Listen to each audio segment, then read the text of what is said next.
रतन नवल टाटा का नाम आज भी भारत के सबसे प्रतिष्ठित उद्योगपतियों में लिया जाता है।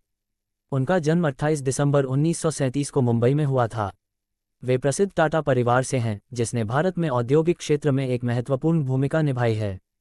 रतन टाटा की कहानी केवल एक सफल उद्योगपति की नहीं है, बल्कि यह कहानी एक ऐसे व्यक्ति की है जिसने अपनी मानवीय संवेदनाओं, समाज सेवा और नेतृत्व के गुणों से भारत और दुनिया को प्रेरित किया है। प्रारंभिक जीवन और शिक्षा। रतन टाटा का जन्म नवल टाटा और सोनू टाटा के घर हुआ। नवल टाटा ने रतनजी टाटा को गोद लिया था, जिससे रतन टाटा को टाटा परिवार में एक महत्वपूर्ण स्थान मिला। उनके बचपन के शुरुआती वर्ष काफ़ी चुनौतीपूर्ण थे, क्योंकि उनके माता पिता का तलाक तब हो गया जब वे सिर्फ 10 साल के थे। इसके बाद उनका पालन पोषण उनकी दादी नवाजबाई टाटा ने किया। रतन टाटा ने अपनी प्रारंभिक शिक्षा मुंबई के कैंपियन स्कूल से पूरी की। इसके बाद उन्होंने न्यूयॉर्क के रिवरडेल कंट्री स्कूल और हार्वर्ड बिजनेस स्कूल में अपनी उच्च शिक्षा प्राप्त की। 1962 में उन्होंने कॉर्नेल विश्वविद्यालय से आर्किटेक्चर में स्नातक की डिग्री प्राप्त की। अमेरिका में शिक्षा पूरी करने के बाद वे टाटा समूह में शामिल होने के लिए भारत लौट आए। करियर की शुरुआत। रतन टाटा ने 1961 में टाटा समूह के साथ अपने करियर की शुरुआत की। उन्हें टाटा स्टील के शॉप फ्लोर पर काम करने के लिए भेजा गया, जहां उन्होंने एक साधारण कर्मचारी की तरह काम किया और संगठन के संचालन को नज़दीक से समझा।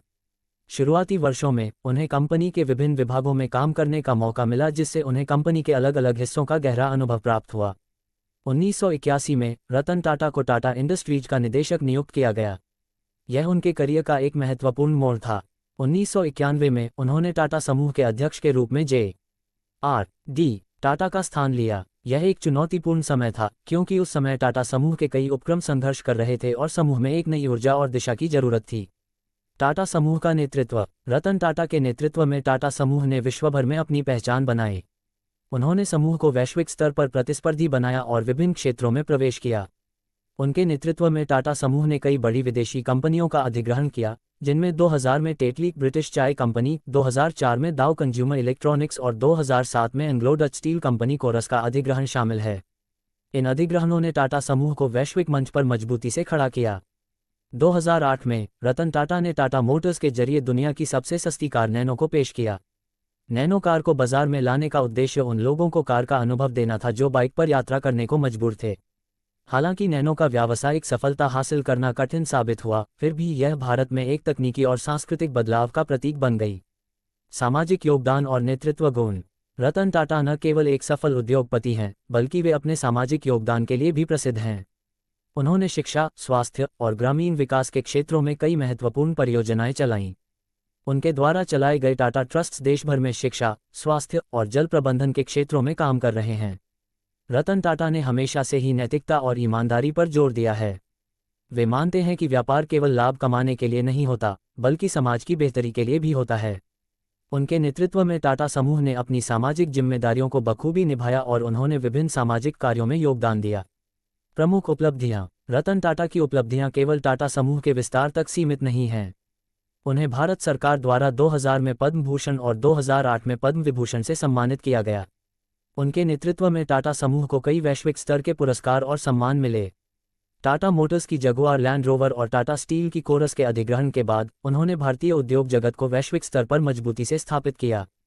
इसके अलावा उन्होंने आईटी क्षेत्र में टाटा कंसल्टेंसी सर्विसेज (TCS) को भी प्रमुख स्थान दिलाने में महत्वपूर्ण भूमिका निभाई। रिटायरमेंट और बाद का जीवन। रतन टाटा ने 2012 में टाटा समूह के अध्यक्ष पद से सेवानिवृत्ति ली। उनके बाद साइरस मिस्त्री को टाटा समूह का अध्यक्ष बनाया गया, लेकिन कुछ विवादों के बाद मिस्त्री को हटाया गया और रतन टाटा को अस्थायी रूप से अध्यक्ष पद पर लौटना पड़ा।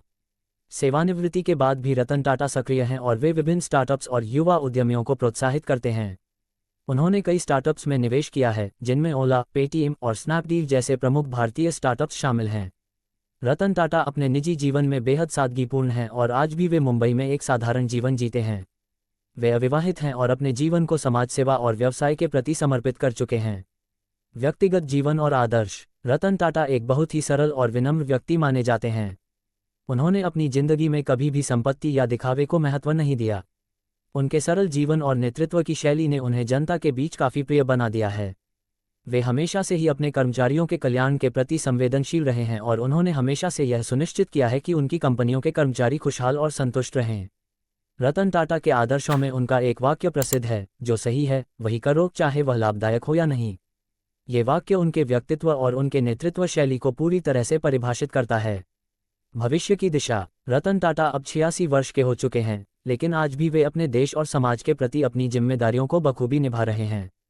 वे टाटा ट्रस्ट्स के माध्यम से समाज में योगदान दे रहे हैं और उनकी सोच युवा पीढ़ी को हमेशा प्रेरित करती रहेगी। उनका मानना है कि भारत में अपार संभावनाएं हैं और अगर सही दिशा में काम किया जाए तो भारत विश्व का अगला सुपर पावर बन सकता है। रतन टाटा का जीवन और उनकी उपलब्धियां इस बात का प्रमाण हैं कि अगर आपके पास दृढ़ निश्चय और सही नेतृत्व हो तो आप किसी भी बाधा को पार कर सकते हैं। निष्कर्ष। रतन टाटा न केवल भारत के सबसे सफल उद्योगपतियों में से एक हैं, बल्कि वे एक महान नेता और समाजसेवी भी हैं। उन्होंने अपने जीवन में जिन नैतिक मूल्यों को अपनाया,